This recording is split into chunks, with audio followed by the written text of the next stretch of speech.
Durgapur BNP আয়োজিত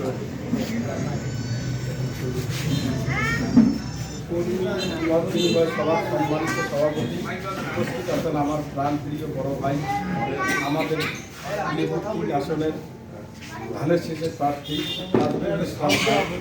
আরও উপস্থিত আছেন আমাদের উপজেলার নেতৃবৃন্দ, যুগ্ম সচিব সহ আমার সামনে উপস্থিত আছেন আমার প্রাণপ্রিয় দুর্গাপুর ইউনিয়নের বিভিন্ন ওয়ার্ড এবং ইউনিয়ন কমিটির নেতৃবৃন্দ, আরও উপস্থিত আছেন আমার প্রাণপ্রিয় সাংবাদিক রুবেল ভাই। সকলকে আমার সালাম, আসসালামু আলাইকুম। আসলে আজকে মত বিনিময় সবাই আপনারা ডাকছে, আমাদের কথা বলার কিছু নাই। আপনাদের কথা বলার জন্য আজকে সশরীরে মাঠে আসছে, আপনারা তো কেউ মুখ খুলতেছেন না। কেন যে মুখ খুলতেছে না তা জানি না।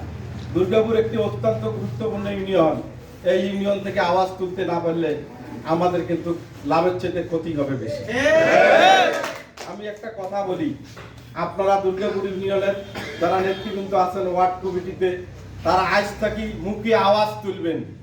আওয়াজ না তুললে মধু কখন আসবে সেই আশায় থাকবেন, তাহলে কিন্তু আপনাদের দিয়ে কোনো কিন্তু লাভ হবে না। তাই আমি অনুরোধ করব, যার এই ওয়ার্ডে যার পাড়ায় কি সমস্যা আছে আপনারা লিপিবদ্ধ করেন।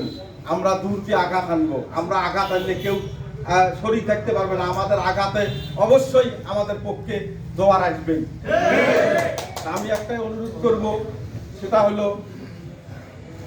ওয়ার্ড কমিটিগুলো অত্যন্ত ভালো শক্তিশালী কমিটি হয়েছে, কিন্তু তারা অ্যাক্টিভ নয়। কিন্তু তারা কেন যেন অ্যাক্টিভ হচ্ছে না তা জানি না। আমি আমার ইউনিয়নের প্রতিটি পাড়ায়, প্রতিটি মহল্লায়, প্রতিটি বাড়ির খবর কিন্তু আমি জানি। যত বড় নেতা হাউ হাউ করলে হবে না, মাঠে ভোট কার বাড়িতে কতটা আছে সেটা কিন্তু আমি গণি। খালি ওই ফটো সেশন করলে নেতা হওয়া যায় না, মানুষের হৃদয় মণিকোটায় ঢুকতে হয়। আজকে আমি অনুরোধ করব, যে যে অবস্থান থেকে থাকতে পারে, আজকে আবেদ আলী চেয়ারম্যানের ঘর আছে, এটা ঘরের দরকার নেই। আজকে নির্বাচনী ঘর, 2 মাস পরে এটা থাকবে না। তবুও আপনারা দ্বিধাবন্ধ ভুলে গিয়ে যার যার অবস্থান থেকে আপনারা, আমি আজকে হায়দার ভাইকে অনুরোধ করব, আপনার নেতৃত্বে যারা আছে তারাও আজকে প্রাণ খুলি যেন তার পক্ষে কাজ করে। আমরা উলিপুরে সবখানেই যাবো।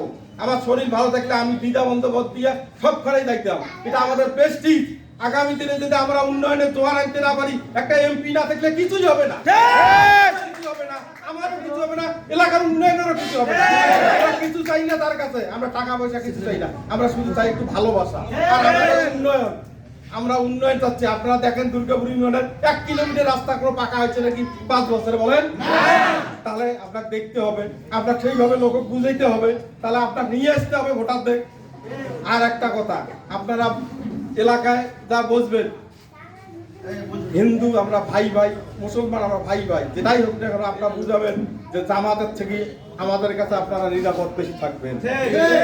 কাহিনীতে হলো ওনারা হলো কঠোরপন্থী, এইভাবে বুঝাইতে হবে।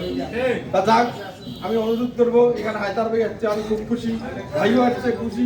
আপনারা যদি কোনো কথা থাকে প্রাণ খুলি কথা বলেন, আমার ত্রুটি থেকে আমার ত্রুটিকে প্রাণ খুলি করবেন, আমি সচেতন হব, এটাই তো স্বাভাবিক। কিন্তু আমার কারণে আপনারা অন্য জায়গায় আঘাত আনবেন, এটা করেন না। এটা আমার অনুরোধ থাকলো, এই অনুরোধটুকু আমার সকলের কাছে। আর আপনারা ওয়ার্ড কমিটি, যেটা 2-1টা ওয়ার্ড খুব দুর্বল আছে, সেখানে জামাত এমন ভাবে হাঁটছে, সেখানে বলাই বলল না। যেমন 4-এর ক, এটা আমি বলতেছি, কিন্তু আমার কাছে রেকর্ড আছে। 3 নম্বর ওয়ার্ড,